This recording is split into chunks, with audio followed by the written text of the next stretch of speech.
Hello, everyone. Welcome to PitchPassPod. It's me, Brando, and my partner. What up? It's Brett. Hey, we are covering the NFC South today. This is our second run at it. We were really just waiting out something to happen, but we'll get to that team when we get to the Panthers. So we're covering the NFC South today. Let's start with the Atlanta Falcons. Go alphabetical order here. Yep.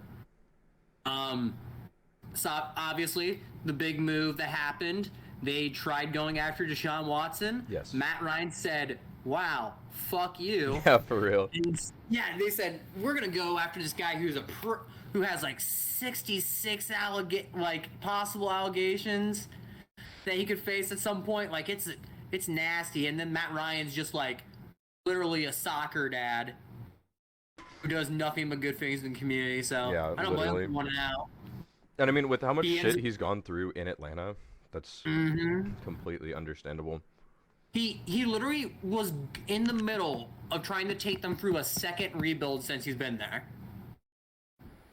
Yeah, There I was think an initial rebuild when he first got there, and then they were, of course, like not good for a couple of years. Yeah. Like they haven't been good, honestly, since the Super Bowl year. yeah. But he's continued to put up pretty good numbers. Not like his and MVP years, but like MVP Ryan caliber years, excuse me. He's a top 16 quarterback. He's like Oh, a top half definitely, kind of quarterback. definitely, absolutely. Yeah, I completely agree. And I think it was a really good move for him to get out because it's They're in like a much better situation. yeah, first of all, Atlanta is paying you way too much money. Going to someplace like Indy was perfect for him because they have a bunch of young talent. They have some cheaper contracts, but they have a really, really good core roster. So it's really one of his best. I mean, like, probably the only better system he could have gone to than Indy would either be Pittsburgh, but they couldn't afford to pay him, or Tampa Bay, and that's it. Atlanta's eating his contract this year. Yeah, over 40 million dead cap. That's fucking crazy. Dude. That's part of the reason why the Falcons are tanking this year. Yeah. Or at least maybe they'll try. Yeah, I think it honestly depends on how far along my favorite one of the draft picks was from this year, Desmond Ridder. Yes. It depends how far along he is in his development. If he's ready to rock and roll right out of preseason like Russell Wilson, I think they try to make the playoffs, try to make that 7th seed as a wild card. With their offensive line and with some of the holes, the major holes that they have, I don't think there's a chance. I will say their offensive line is like hella holes. It's like Swiss cheese. Yeah. But their skill position players are actually not too bad. I completely agree with that. It's essentially like an NBA team. Like literally everyone is 6'3" and taller. Yeah. It's just they have no depth, and some of their primary positions really need help. Like, especially on that offensive line, they really need help. I'm not sure what the defense is going to look like this year. I don't think the defense is going to be as bad as everybody thinks it's going to be. They have some decent pieces on defense, but... No, they definitely do. They're going to have a strong duo outside corner this upcoming season. They signed Casey Hayward. Yes. And AJ Terrell had yes. a fantastic year last year. It's not like he didn't give up a touchdown. He didn't give up a touchdown all year. Pretty solid. And like he honestly was blanketing number 1 receivers for a good portion of the year, and he didn't get any credit for it because teams could still run through the Falcons, like still like run the ball, and like there wasn't many other good corners on the team. But now Casey Hayward is signed there. We'll see how he plays opposite of him. I think it was a terrific signing. I do think the defense is going to be a little bit better. Same.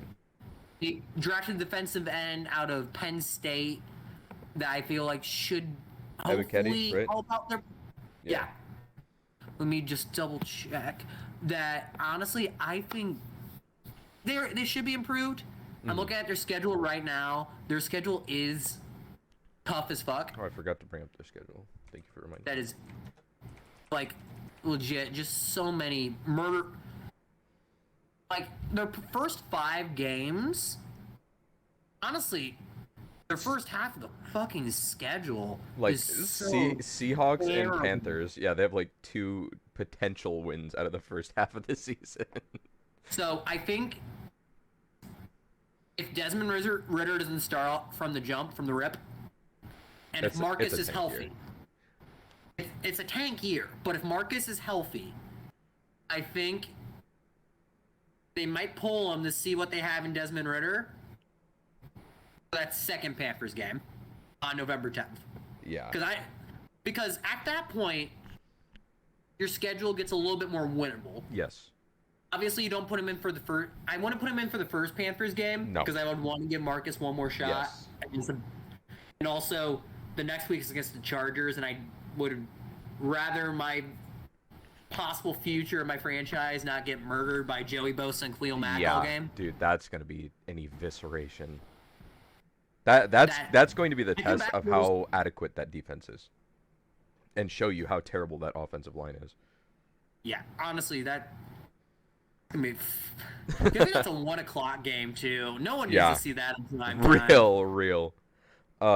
Just kind of overheading it. I know we usually do this later, but just looking at the schedule now, I don't think they're maybe a 5-win team at best. Like they have 5 potential wins on this season. When we first did this, their line was at 4.5. Mm-hmm. So us doing it today, July 12th.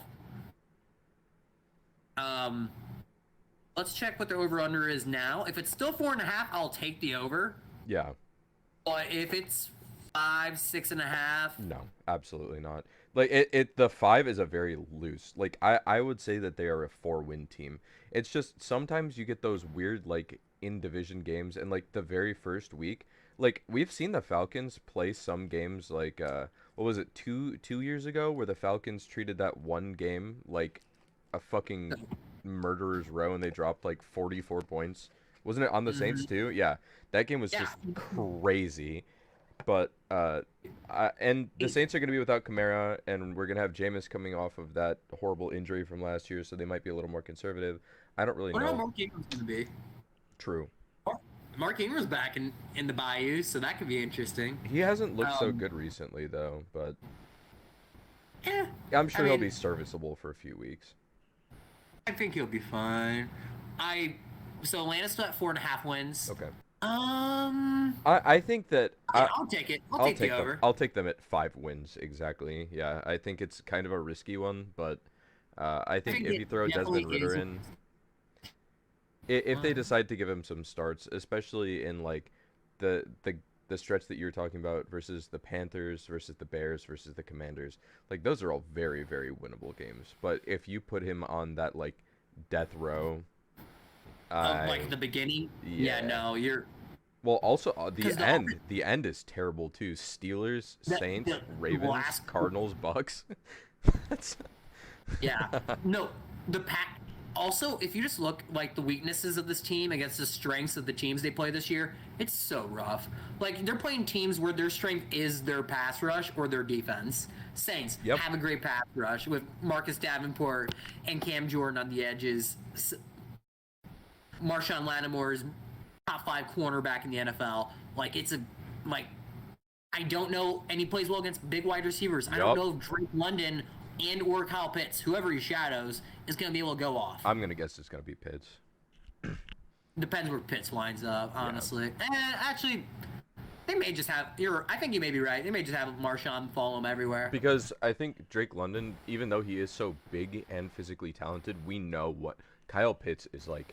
A specimen. So Kyle Pitts is freaky. Yeah, right? I think they're either gonna have him like shadowed all game, or they're just gonna kind of double zone and just hope for the best. I don't really know.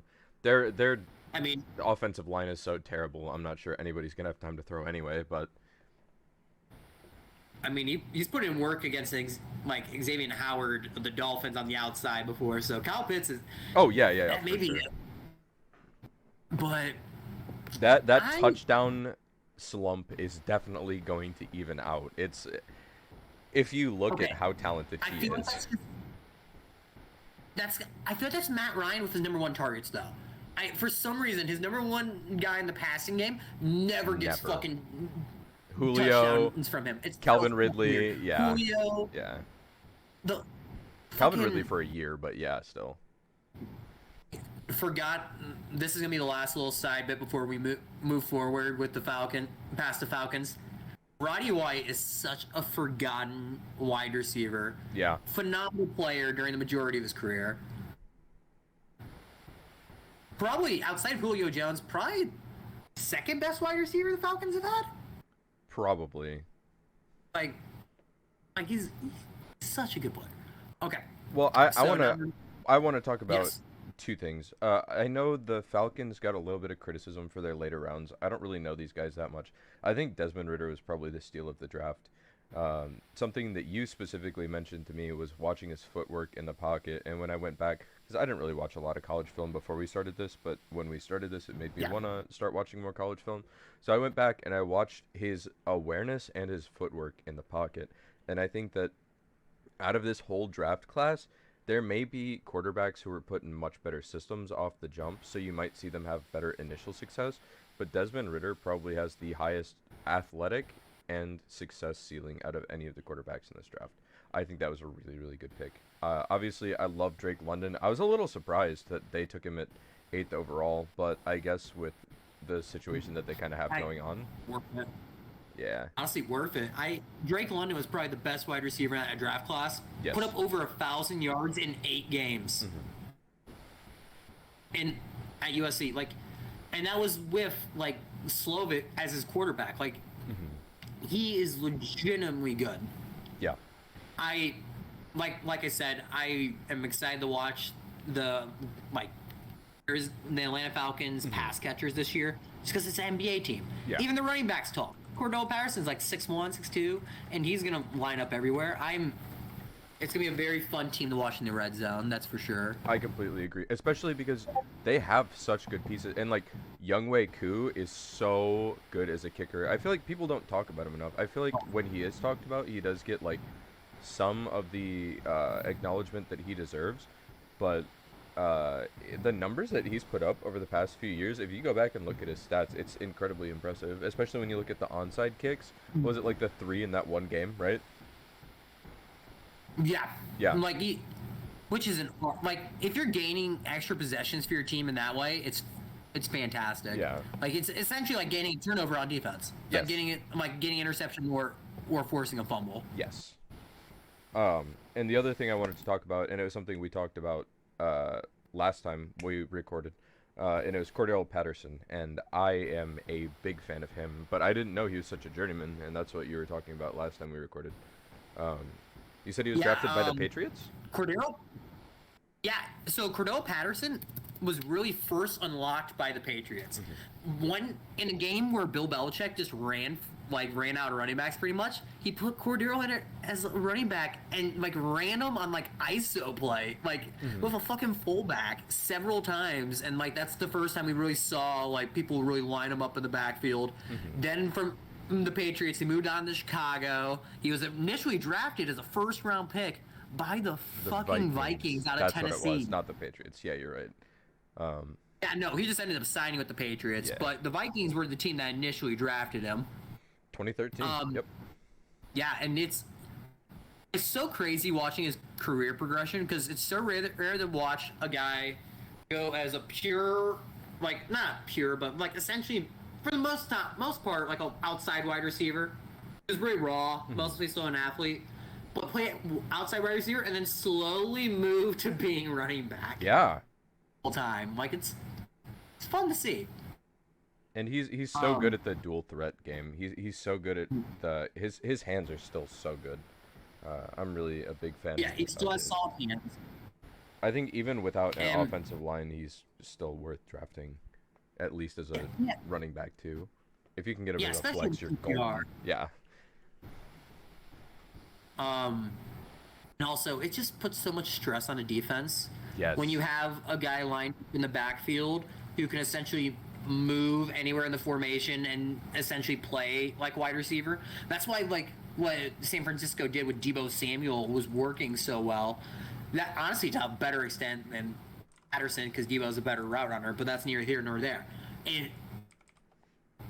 it's just great that they found a way to cause a mix match in pretty much any formation they're in. Yes. And like it's gonna be a fun offense to watch. I'm excited to watch Kyle Pitts, Cordero Patterson, Alden Tate they signed from the Bengals, Yes. and of course Calvin. Might as well be Randy Moss and T.O. hybrid from the Raiders. It's so funny how many that there's a couple of former Raiders players like Braylon Edwards and Marcus Mariota that ended up on the Atlanta Falcons. How many stories do you think they tell their teammates about John Gruden? Oh my God, I can't imagine. That man had to be fucking wild. All right. You ready to move on to the Carolina Panthers? Yes, I am. All right. So we both chose the over. Just to recap, we chose the over for Atlanta, over for but Falcons. just barely. And if that line changes, fuck no. Honestly, I may actually put that as a real bet. I feel like the Falcons can win 6 games. I think it'd be a sneaky 6-win game, right? 6-win team, right?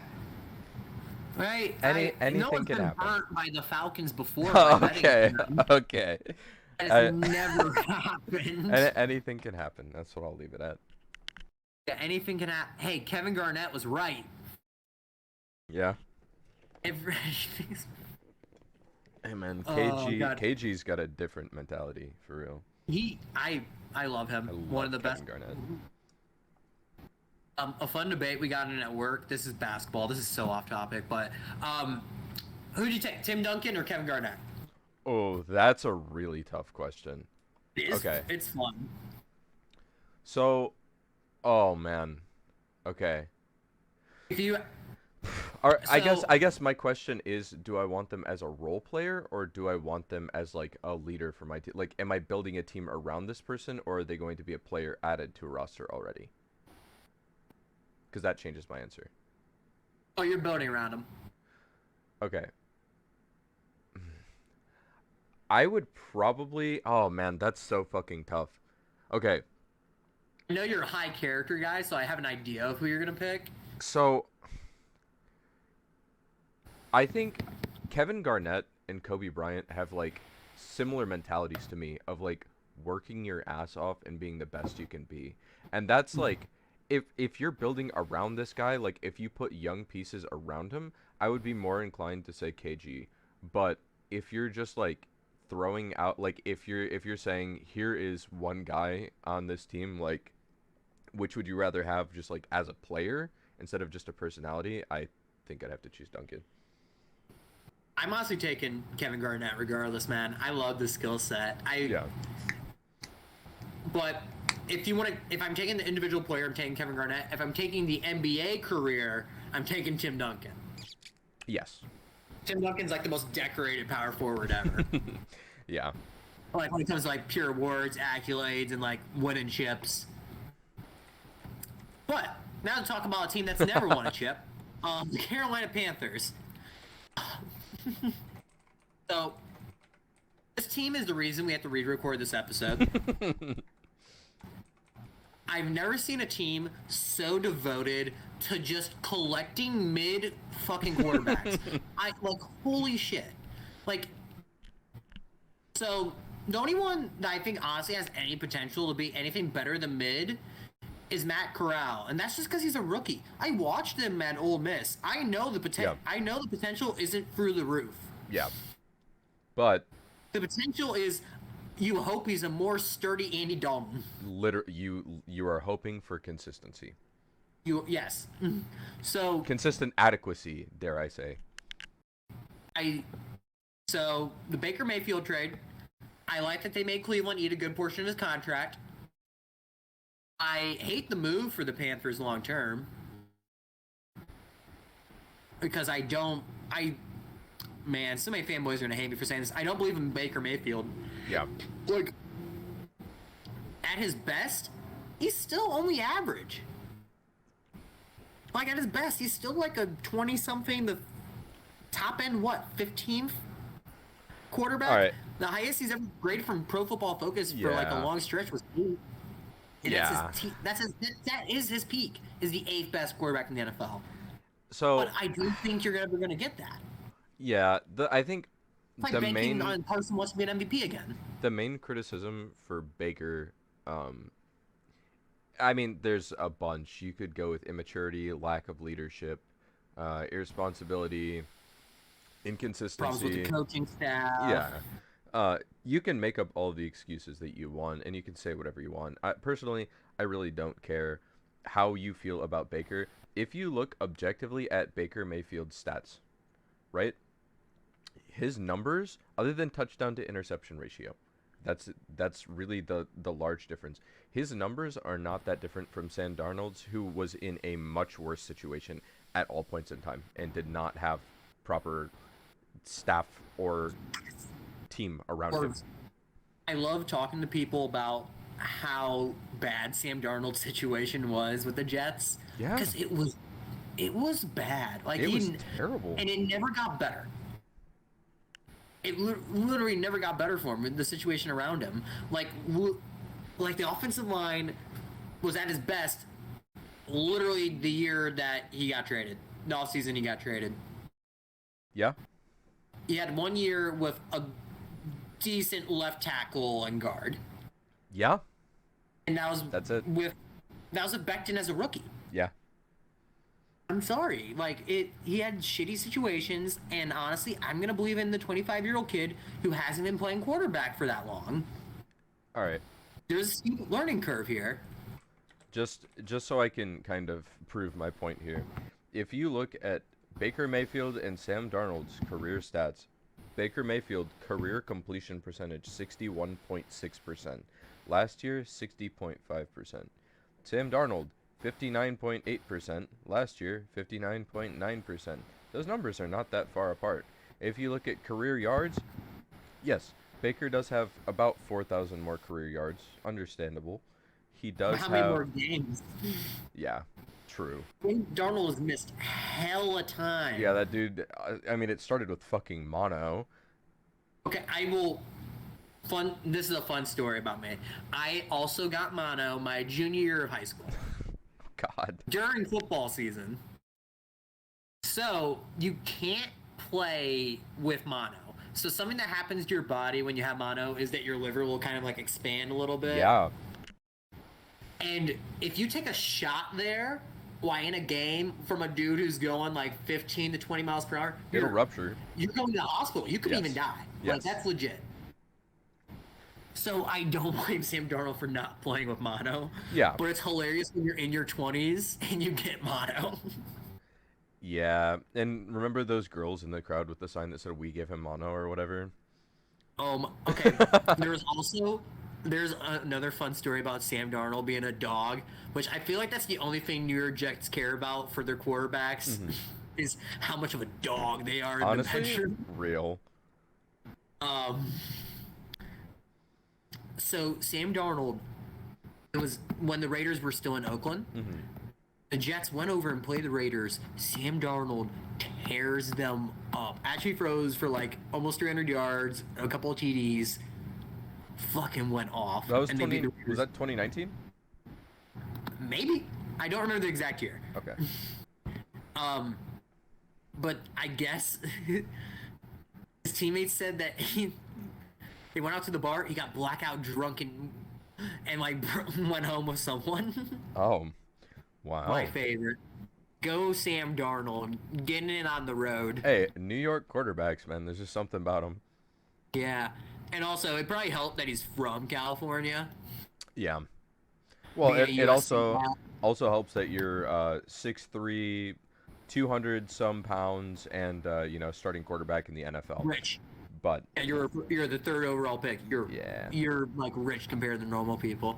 For the most part. the big difference between Baker and Sam Darnold, other than sexual prowess apparently, would be the touchdown to interception ratio. Don't say that to Emily. And the overall passer rating. But I mean, that kind of gets explained. And honestly, it's not as significant as you would think. Like, Baker Mayfield's touchdown to interception ratio, much better than Sam Darnold's. But the overall passer rating, so Baker has 92 touchdowns to 56 interceptions, which it's not quite a 2-to-1 ratio. So that's not really good. especially considering the offensive line and weapons that you've had. But if you consider the lack of what Darnold has had, 54 touchdowns to 52 interceptions with the almost 77 passer rating, like, I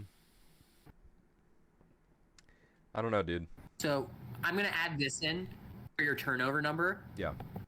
He's also fumbled the ball 27 times in his career. Yeah. Baker Mayfield has a problem with turning the ball over. Yeah.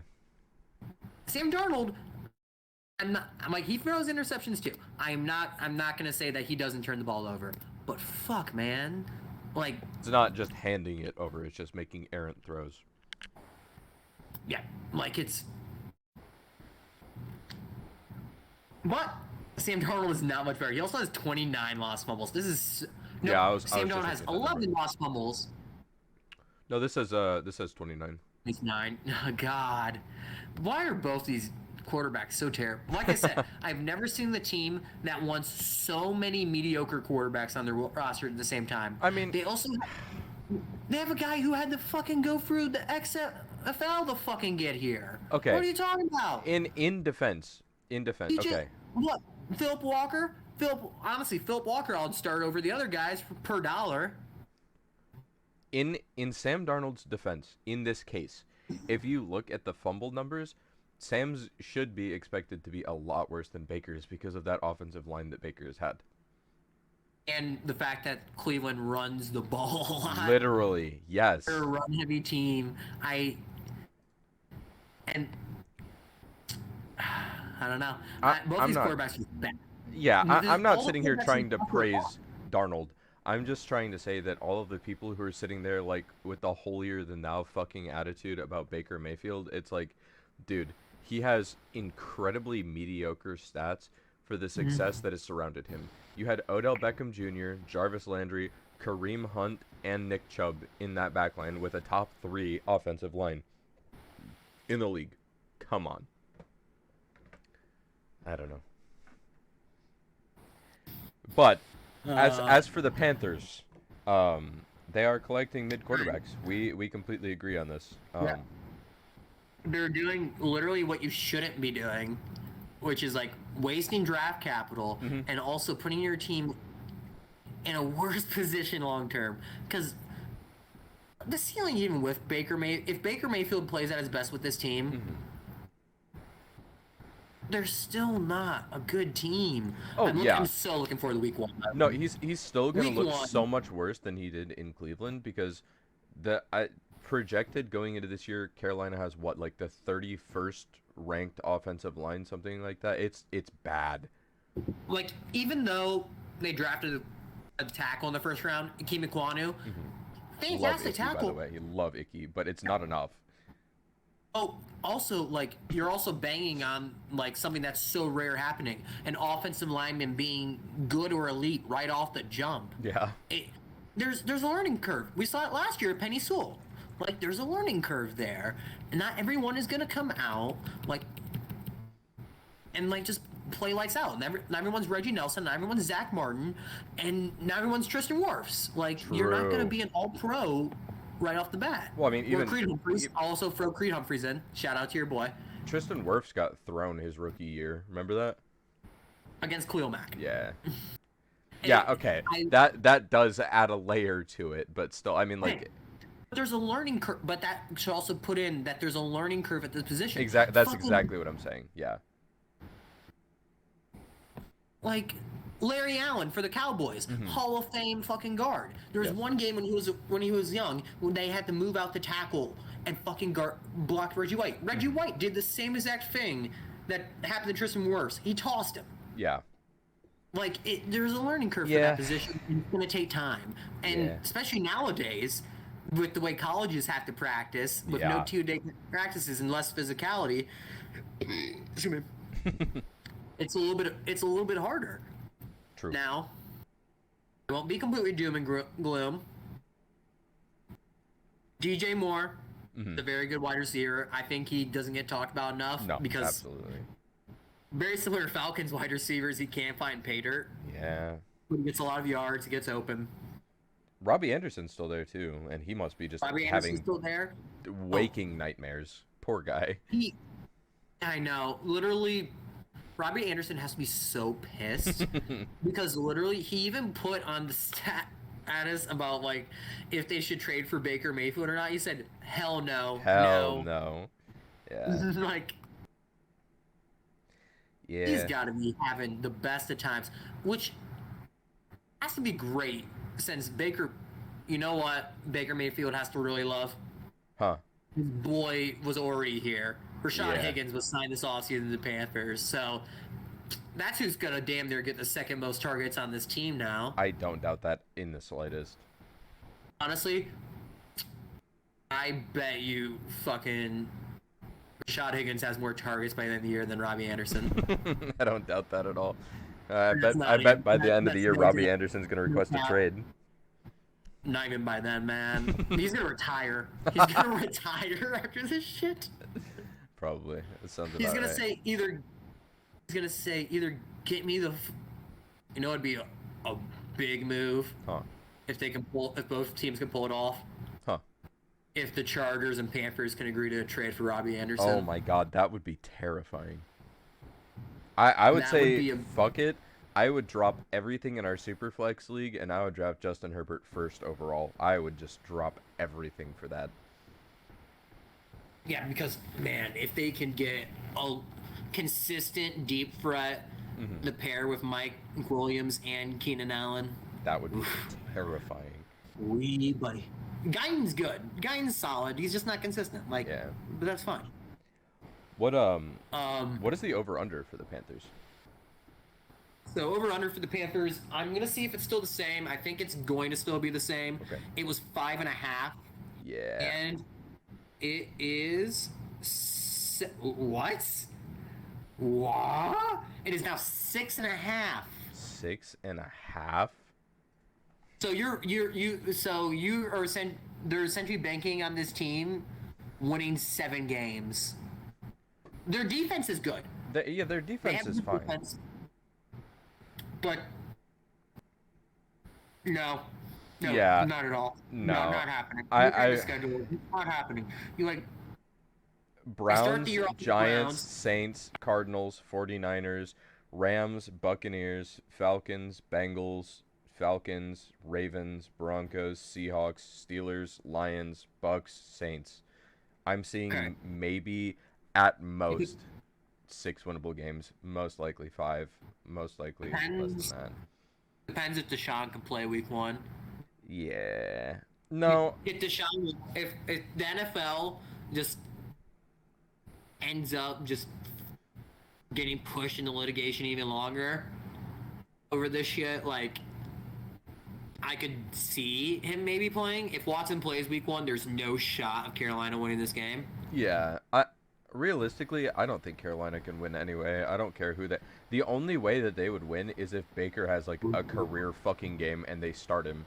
Because going back to Cleveland, could you fucking imagine Baker Mayfield going back That throw and- for fun fucking fact from today, 469 yards? he was able to get Johnny Hecker he Yes. was able to buy his number back off of him, number 6. Oh really? I didn't know that. That's cool.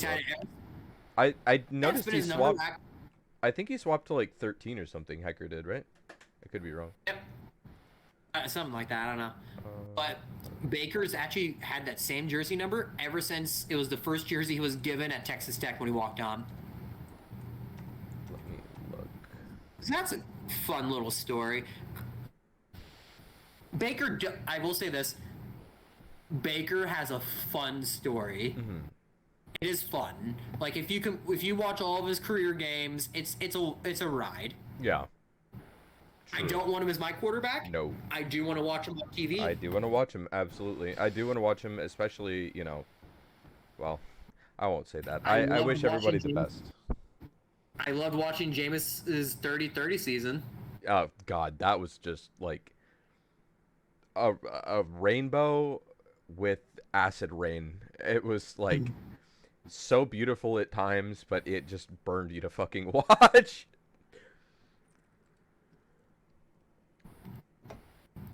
You have anything else to add about the Carolina Panthers? Oh, hey, Christian McCaffrey. Hope you have a good year. Stay healthy this year, bro. Love you. I hope he stays healthy too. I'm putting them at 4 wins. Yeah, I don't have him at more than 5. I think There's four and a half is a really good number for him. Yeah. I Yeah, feel the same way. 7 is really pushing it. But yeah, I'm hoping Christian McCaffrey can stay healthy all year. He is probably my favorite player on that Panthers team, Same. at least on their offense. I do like Brian Burns a lot too. Same. But, Yes.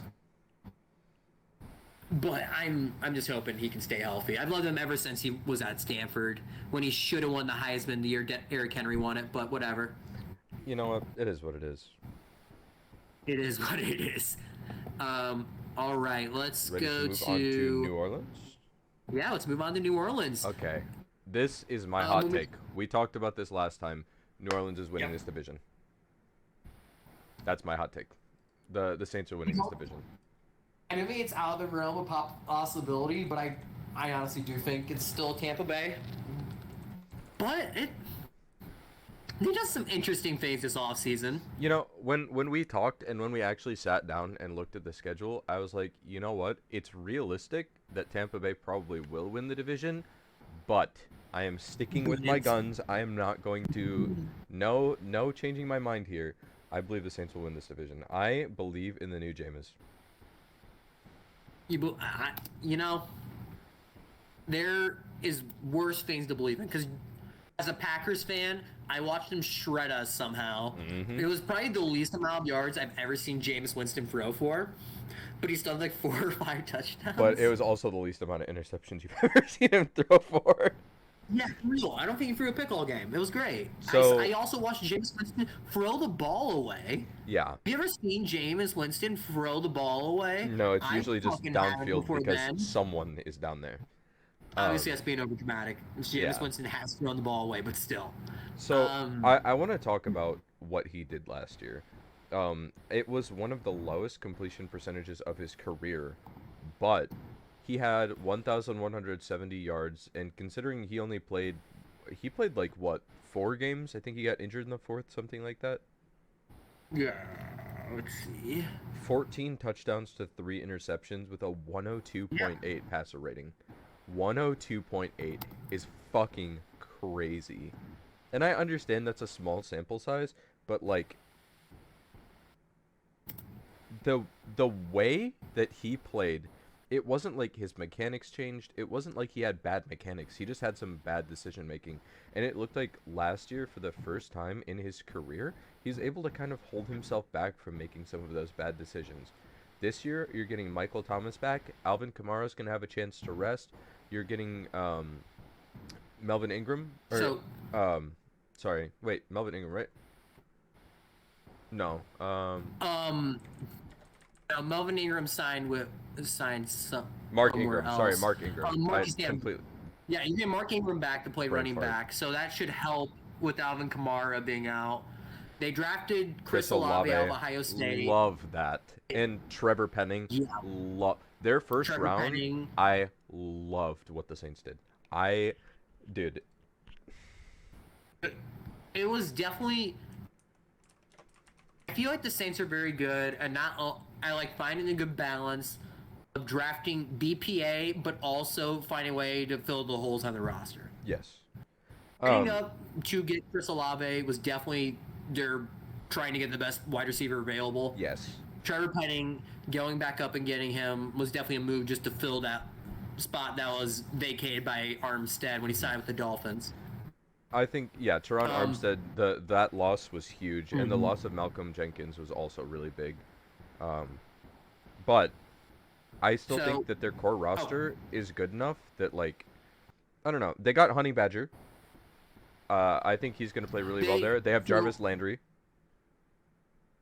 They did lose. This is just a preference thing for me. I would rather have had Marcus Williams than Tyrann Mathieu at this point in their careers.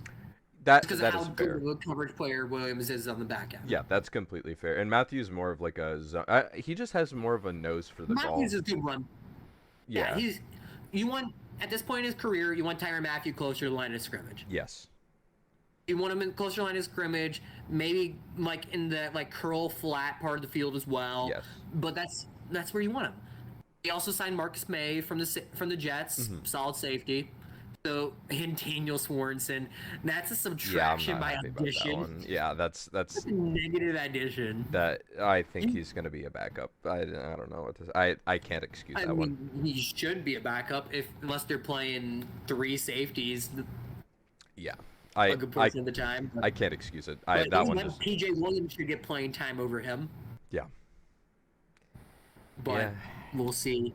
Um, they, I do think they should still be a solid team.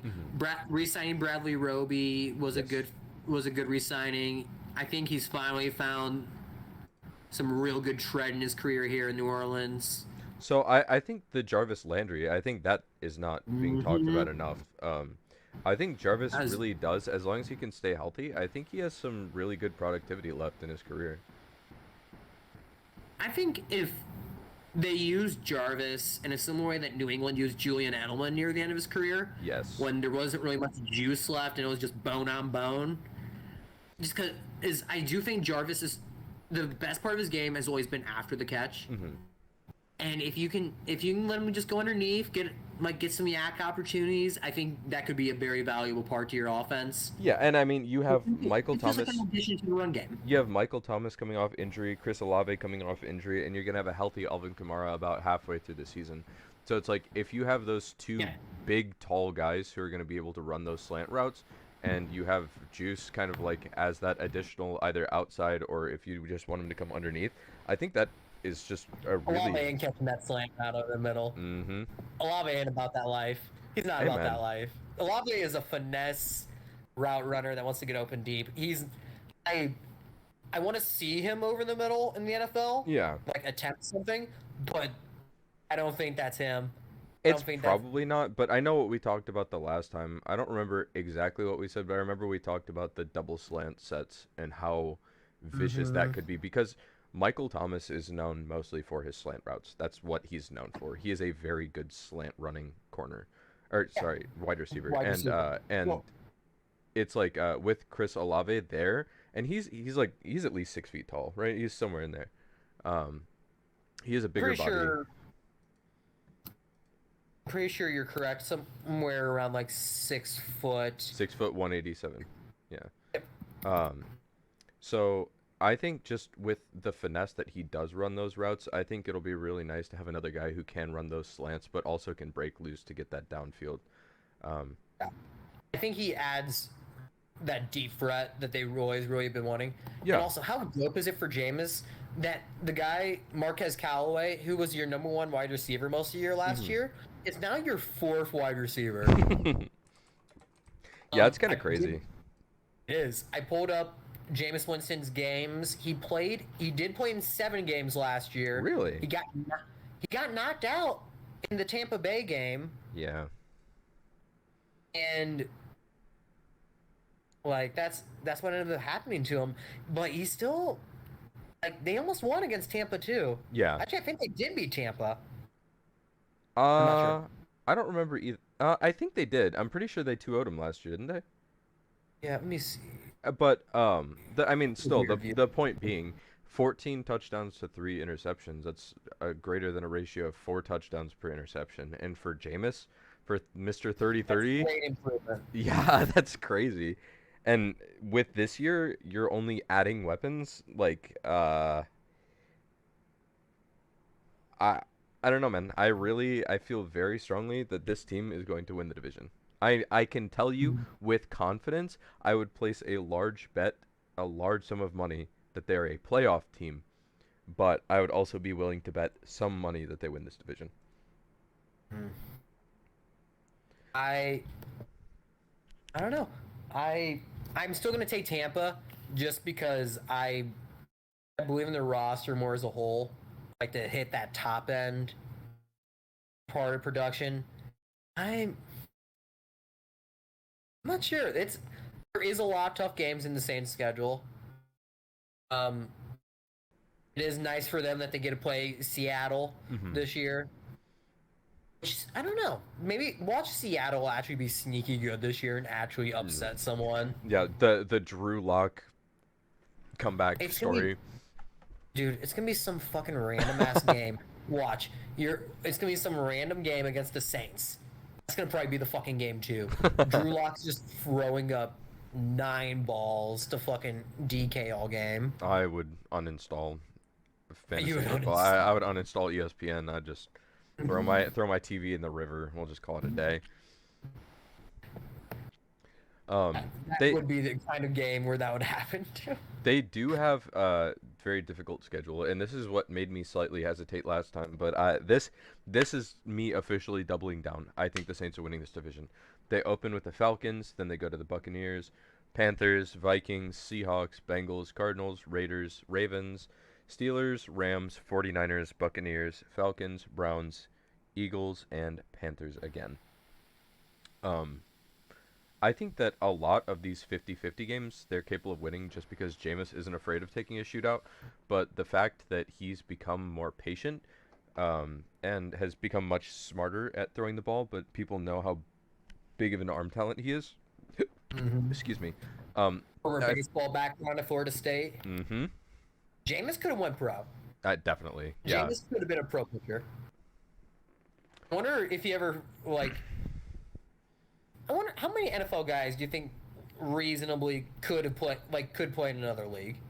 Are you saying just quarterbacks or how many NFL guys as a whole? Just NFL guys in general. Okay, I'm telling you, Quarterbacks would be fun. There's a lot. a vast majority of them could play basketball in a very Zion Williams-esque fashion, meaning To where they can jump out the gym. Myles Garrett? yeah. Are we just specifically talking about Myles Garrett right Myles Garrett could play anything he fucking wanted, dude. now?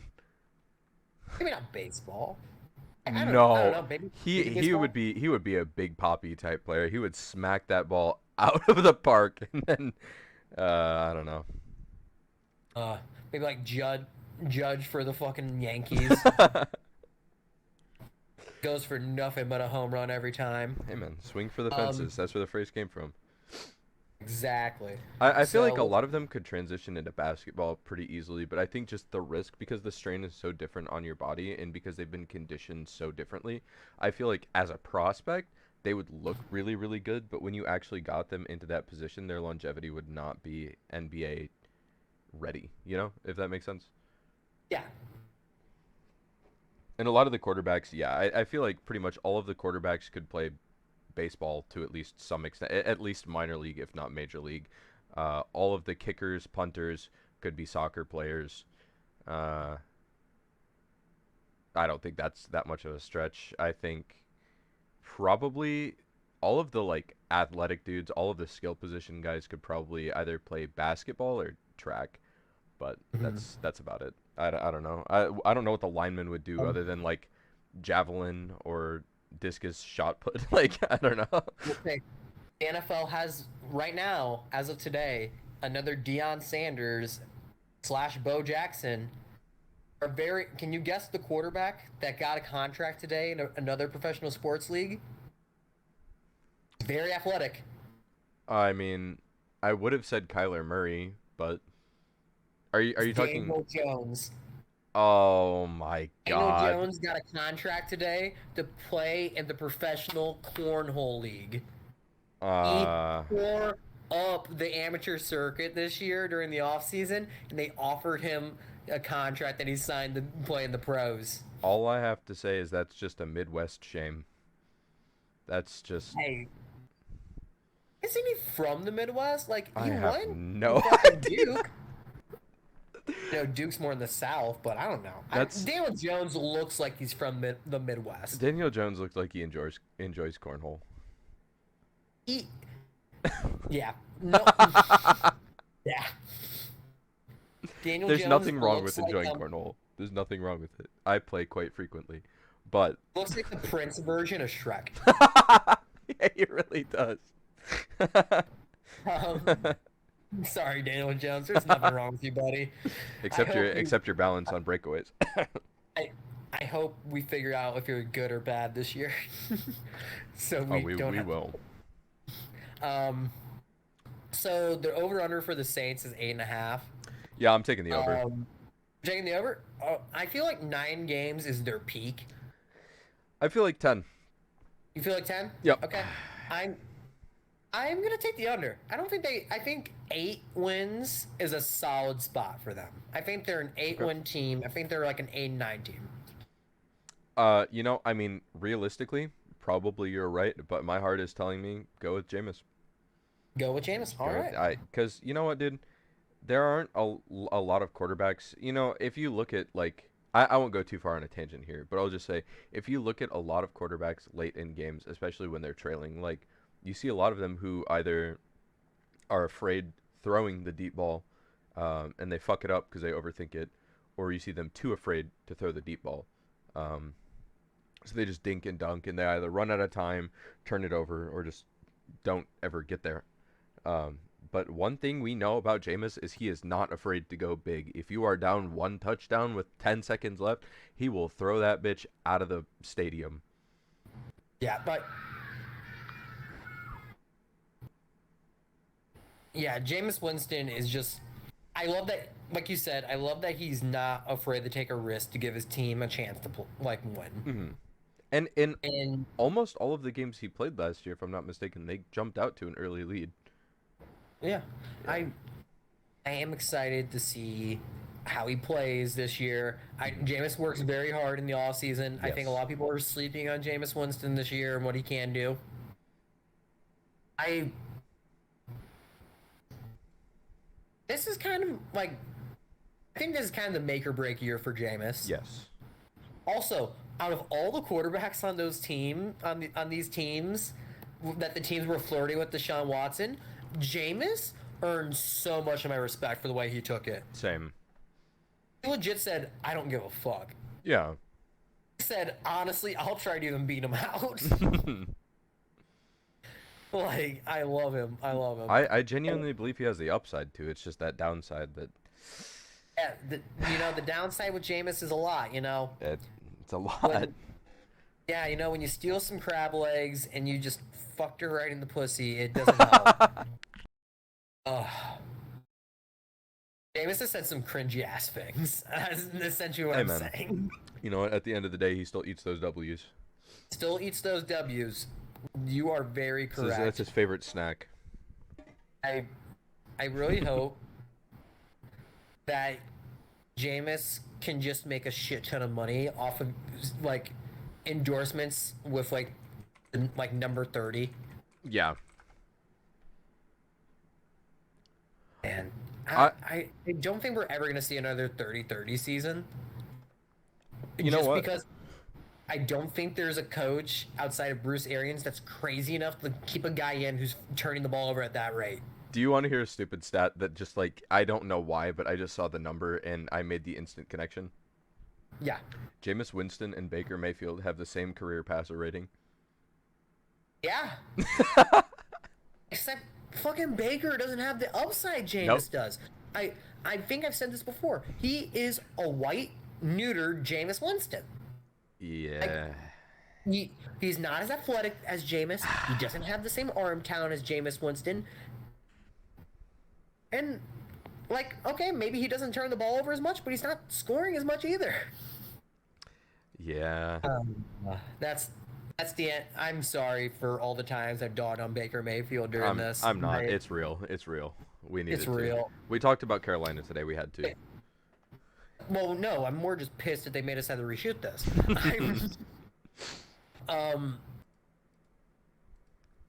I will say this: Baker Mayfield is a college football Hall of Fame quarterback. Oh, for sure. What he did in college was just amazing. Yeah. Now, as a pro, he is. Hall, He'll go down Hall for, of average at best. You know what's really funny? He would have been a Hall of Famer in the 70s. I don't doubt that. Just because, they just didn't prepare as well as they do now. Like, high school kids in the day, high school kids now could have probably started at some point Oh, in the yeah. NFL. Just how Oh, much yeah. more knowledgeable coaches are about the passing game at this point. Yes, I completely agree with that. All right, so I'm taking the under on the Saints. I'm taking You the took over. the over. Yep. You're taking them to win the division. Yep. And we're about to move on to who I think we're going to win the division next. In the Tampa Bay Buccaneers. Yeah. The team The team that Tom Brady decided he can't quit. Yeah, that is also true. Also, fuck you, Adam Schefter. No, like, legit, like, if it wasn't for Adam Schefter not letting Tom Brady do his own fucking press conference, we wouldn't have had to deal with this again. But no, Literally true. now we don't even know how long he's gonna keep pulling this shit. He Yeah. knows he has a fucking job afterwards. Fox signed him for 30 mil. Oh, he's a getting year. paid crazy. Yeah. I think it's even more. I want to look up the exact number of this. Tom Brady Fox contract. What the fuck is this? No, for real, Yeah. he is getting paid crazy. 10 years, $375 million. That's $37.5 mil a year. Yeah. What? He's gonna make more fucking being a broadcaster than he did like on a yearly basis for a good portion of his career. Yeah, absolutely. That, like, man, good for you, Tom. And you know what? Tom Brady He deserves it. Also, I think he's gonna enjoy the job and be good at it. Yeah. Because he's a football junkie. Oh yeah, he is absolutely a film hog too. So Like, he just you can tell he just loves the game. He loves sports, hates his family, can't stop, won't stop. That's another thing that tells you, like, how much does Tom Brady has to love his family. I think he has found a way to intertwine his work and his family. well, The way that works for him. In a way that works for him, yeah, but does it work for his family? I guess we'll see. I'm sure it works for. I'm sure his kids get a kick out of Tom Brady being their dad. Oh, I'm sure. Yeah, I'm sure At the same time, he was probably like, "Where's my dad?" Half the fucking year. Well, I was gonna say, the kisses on the lips, but. Oh God. I feel like this. I think I like this version better because we've been making a lot more jokes. Yeah, same. Well, it's because we're like, fuck it, we have to do it a second time. Might as well have more fun with it this time. Exactly. I really liked their draft class. Yeah. I think Luke Goedeke was a fantastic player to draft at guard, especially since Ali Marpet retired this season. Good way to replace a guard. Actually got better on the offensive line somehow, even after losing Alex Kappa too. I agree. Because they went and traded for Shaq Mason from the Patriots. They fucking re-signed their center to a big contract, Ryan Jensen. Also, doesn't Ryan Jensen give hardcore QAnon vibes? Yeah, I can see it. I'm telling you, you need at least like one or two Magna guys on that offensive line, man. Some people with some real hate in them. Hey, man. I couldn't tell you. All right. Man. Like some Logan Hall is kind of like a skinnier defensive tackle. He's gonna play more of the 5 tech, outside shoulder of a guard. He's gonna be a great complement into what they already have with Vita Vea being one of the best nose tackles in the NFL. Me being a Packers fan, I'd rather have Kenny Clark, but Vita Vea, best run stopping nose tackle in the NFL. Well, let's be honest too here. Obviously the loss of Antonio Brown, whether or not he was crazy or bad for the locker room, like, we can't really say. I mean, it's very likely that he was very bad for the locker room, but he was incredibly cheap and incredibly productive. So that is a big loss. We'll also put this out there. Not as cheap, maybe not as good, but Russell Gage is going to be great for Tampa. When he builds some trust and rapport with Tom, that's going to be like a click, click, click. Yeah. Especially when Godwin can come back from injury. Yeah. God, that's going to be so nasty. But the loss of Gronk hurts for sure. Does it hurt more on the field or emotionally? Probably, honestly, I would say Gronk is a fantastic run blocker, and he still was good as last season. He was playing. Yeah, I was gonna say definitely on the field because Tom is. I mean, he's the equivalent of what Travis Kelce is for the Chiefs, but a better run blocker. Yeah, so the way that Gronk was so versatile and never afraid to put his body on the line at any point in time, that dude would fucking send it over the middle for Tom. Just wherever he Mm-hmm. needed to be, whatever play he needed to make, he would absolutely make. So while I think that Cameron Brate and the guys that they have, I think they're great. And again, we talked about this last time. I was listening to, I can't remember who it was, and I'm so sorry, but I was listening to some podcast, um, and I was listening to them talk about To the use fourth some round pick. podcast. They're talking about Cade Otton, the tight end that they got in the fourth round. He is 6'5", 247 pounds, out of Washington. You could take that starting spot. Yeah. They were very, very high on him. I went back and watched some film, and personally, I saw a big body that could be a nice pass blocker, and obviously he is that big body, so he could make more of those contested catches. And Brady is so good at just placing the ball, especially for tight ends where they're easily able to catch it. I think he'll be a great addition. I think he has to be like integrated. I don't know if he's going to be the starter, but it's very beneficial. I'm guessing Gronk is going to be around because he loves hanging out with Tom, and he's probably just going to go watch the games, hang out, and drink beer.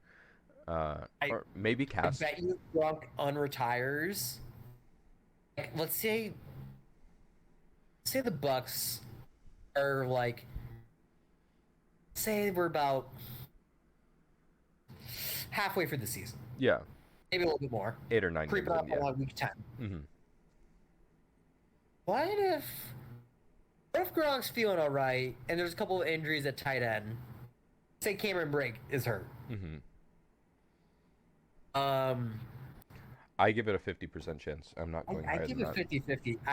I think it's 50-50, which Yeah. it shouldn't be 50-50. It should be Gronk, no chance Gronk comes back and plays. Yeah, I think it's 50-50. I think there's a legit shot. we're But in also, the exact same boat.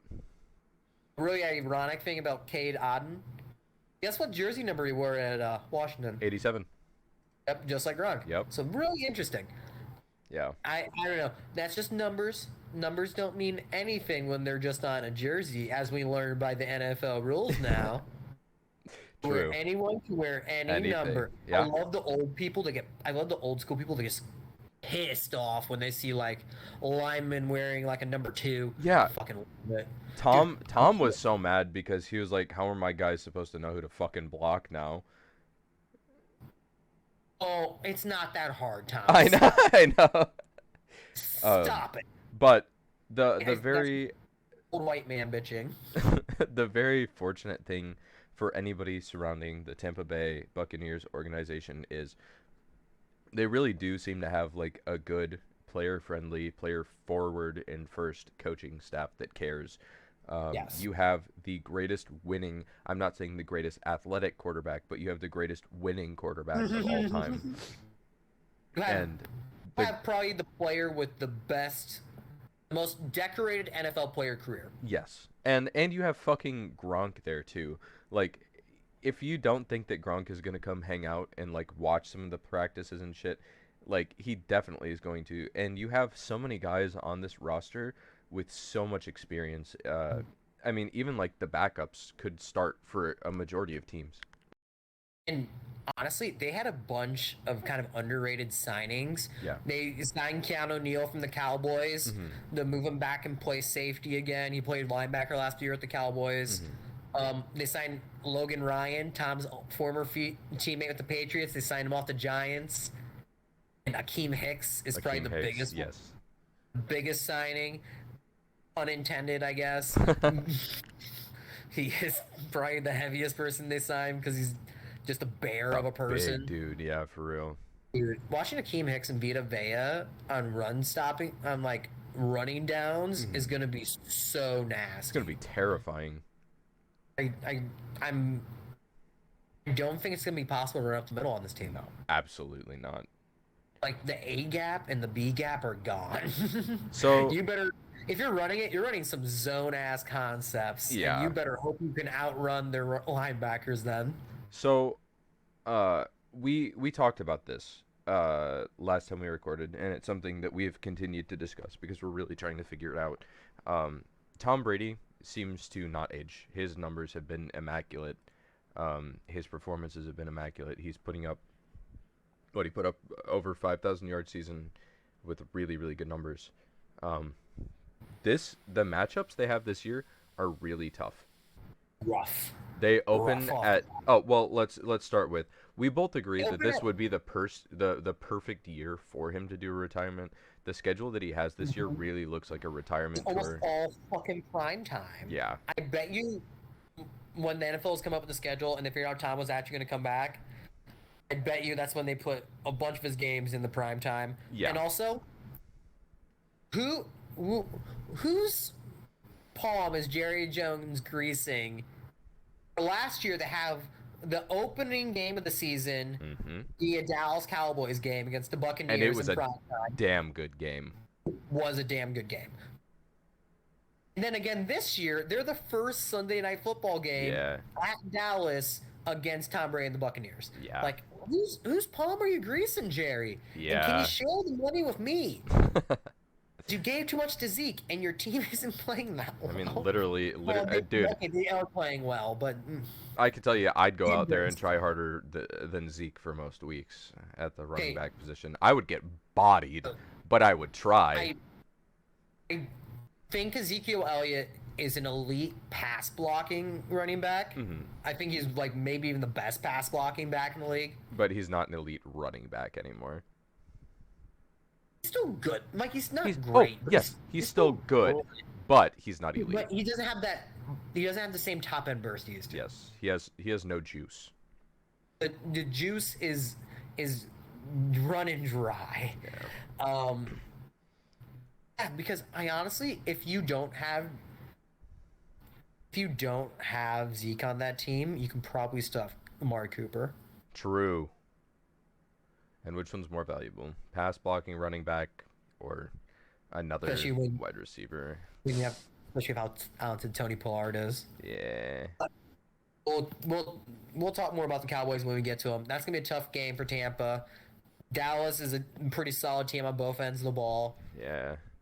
Then New Orleans, but that's New Orleans without Kamara, so Packers. Orleans without Kamara. Packers, that's another tough game. Chiefs. Yeah. Chiefs and primetime game. Yeah. Holmes, Brady again. That's gonna be fantastic.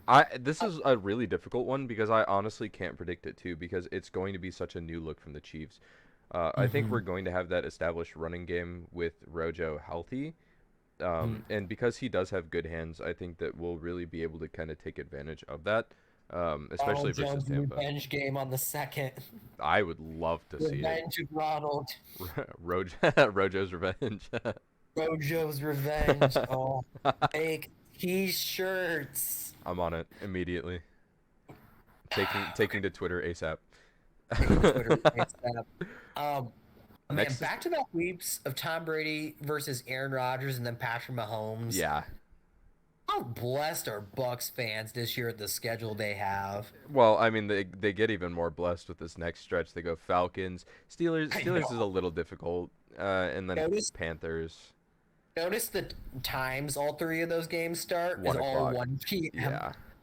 And then it's right back to prime time. Yep. And then it's Ravens, Rams, Seahawks. I'm surprised. The Seahawks one is a 9:30 a.m. game, though. So they're kind of like... in London. Yeah. It's their London game. They're kind of like, fuck this. Nobody cares. Which is hilarious that they put the worst team that they play as London, yeah. Well, it's because they want the Bucs to look really good, especially if this is Tom Brady's last year. They want it to be like, yes, this is your American GOAT, as you say. Yeah, and I guess it makes sense to also have Tom do a UK game. Yeah. Especially since the NFL's gonna eventually move a team there. Yeah, and then after that, like you said, they play Cleveland.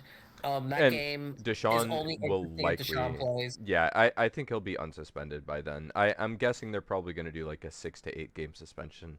I'm sure they'll appeal it down to like 4 to 6. Watching Deshaun suspension is like watching the presidential election in 2015. Yeah, you really don't fucking know what's going to happen. You have no idea what's going to happen. So then after the Browns, the Saints, 49ers. Bengals, Yeah. Cardinals. And then closing out the year, Panthers and Close out the year with Falcons. with two pretty easy games. Um, my favorite matchup is against the Ravens. I'm really excited for that one, Mhm. is because when Tom was asked who the next GOAT at quarterback is, Yes. he didn't say Mahomes, he Nope. didn't say Allen, Nope. he didn't say Burrow, Mm-mm.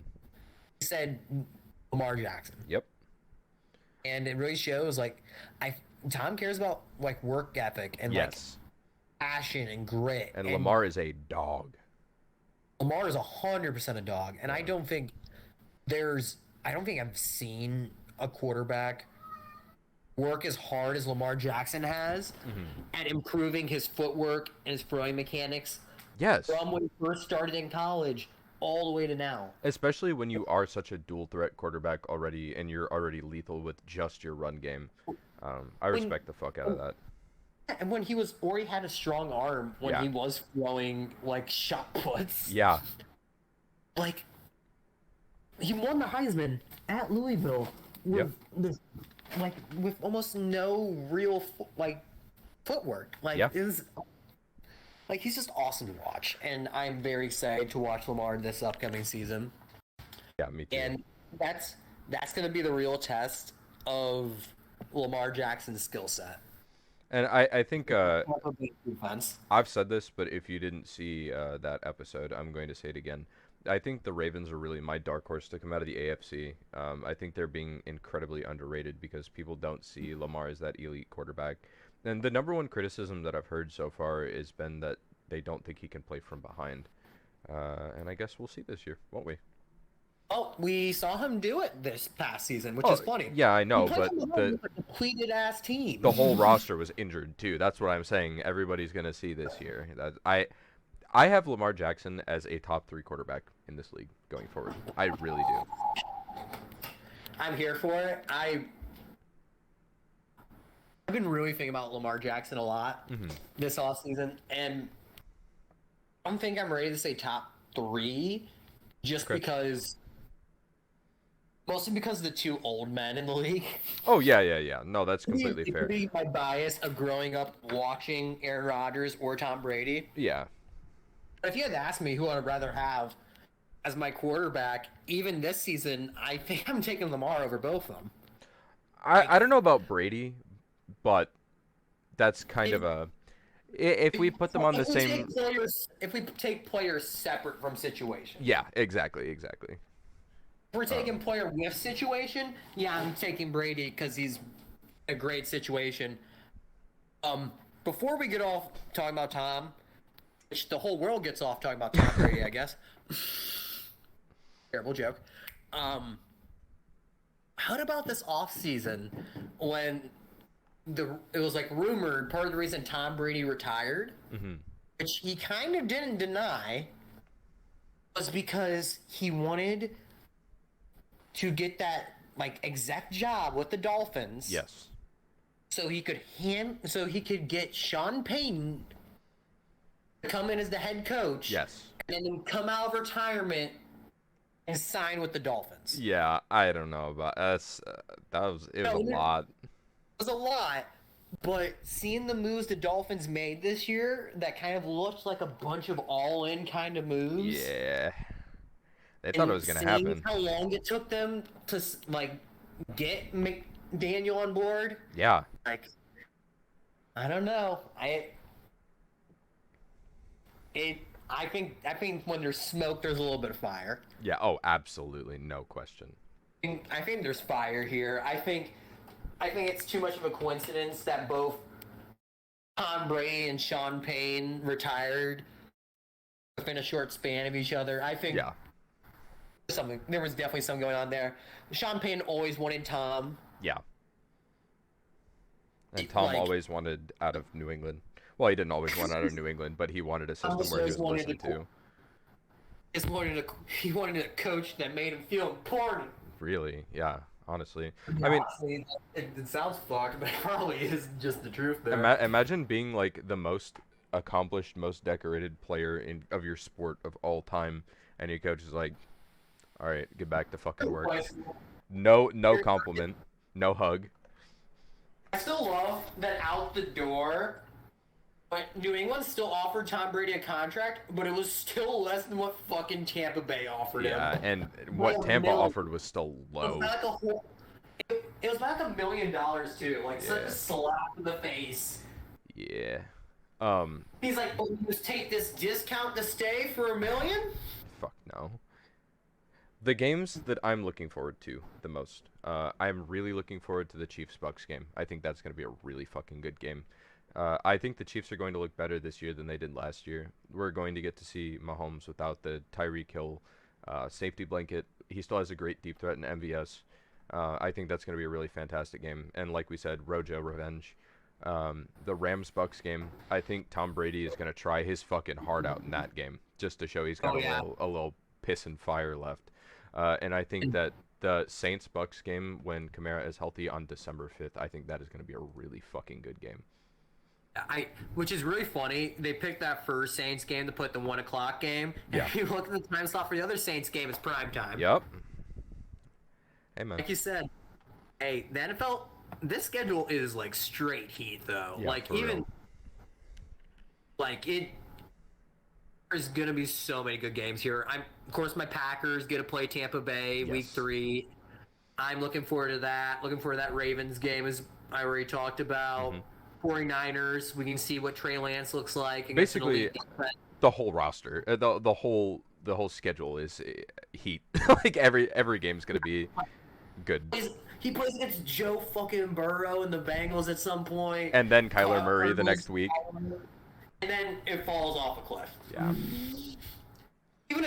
Even if Desmond Ridder is starting and is like having an offensive rookie of the year kind of year, it's not going to matter against Tampa. Oh my God, no. The Tampa's just going to Death Star the shit teams. Absolutely, no question. Yeah, the bad teams they're going to just demolish.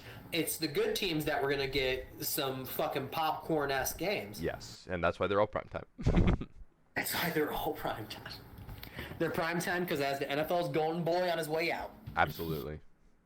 Speaking of on their way out, did you have anything else to say about Tampa? Oh, they're over-under. Over-under is, let me double check, it's 11.5 wins, if I'm correct. And come on, FanDuel, you piece of shit. FanDuel, don't you disappoint me like my life. I don't know where I was going with that, everyone. There's better jokes for better days. Like, it's a Tuesday. Like my dreams of being an NFL star. Disappointed. Oof. You know, mine were kind of shot when I didn't even like hit to being like 5'10". I'm a short king, if anyone didn't know. Let's see, Tampa Bay Buccaneers, 11.5. So yeah, I'm honestly, taking the under. I'm taking the under too, but I still think they win this division. I think they're a 10-11 win team. It's with their schedule. If they make it to 12 wins, I'll eat whatever I lose of money. Yeah. Like, all these, there's so many 50-50 games where, like, even if both teams are completely healthy, it's going to be a toss-up. Like, week 1, toss-up. Saints, they probably should be able to beat the Saints, but it's going to still be tough. It's Green without Bay, Kamara, I think, yeah. It's literally just a 50-50 ball of a season. Yeah. They have a good team. They have the best quarterback to ever play. So, let's see it. Well, thanks so much for hanging out with us. Thanks for listening to our video. Be sure to check out the other divisions if you haven't yet. Like, subscribe, comment, do whatever. You know, it helps with the algorithm, but you do you. We appreciate it, though, if you do. I hope you guys have enjoyed. Let us know whether you think we're right or wrong down in the comments. This is one of the few times that we're actually split on how the division's going to turn out. But I think we both have both of those teams as playoff teams, though. Am I correct in saying that? Yeah, I would take the Saints like a 7th seed. All right. Well, love you guys. Yeah. Love all of you. Be safe. Be good to each other. Real. All right. Peace out. Peace out.